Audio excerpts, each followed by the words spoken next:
Isang mapagpalang araw na naman sa inyong lahat mga ka-viewers.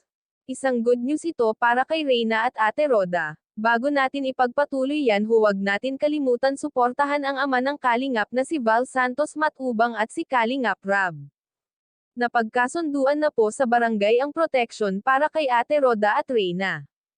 Hindi na po basta-basta makukuha ni Lolo Nestor si Reyna at may kasunduan na ito sa barangay na hindi na niya makukuha si Reyna kahit anong oras na gustuhin niya. Pwede niya itong dalawin pero hindi na niya itong pwedeng kunin. Pag ito si Lolo Nestor ay magpumilit, ito ay maaari ng ikulong ora mismo.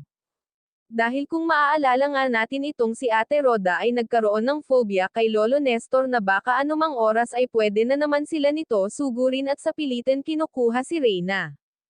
Iyon ang ayaw na mangyari ni Ate Roda. Ngayon hindi na nag-aalala si Ate Roda at may protection na nga siya ng barangay.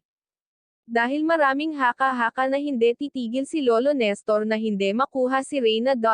Kung napanood man ni Lolo Nestor ang live ni Kuya Val, sana huwag ka na mag-isip ng masama, dahil ang hangad nilang lahat ay ang kagalingan ng apo mo at siya ay makapag-aral. Ngayon nga ay hatid sundo ito ni Ate Roda sa paaralan. Hanggang dito na lang muna ang update ko mga ka-viewers. Maraming salamat at God bless.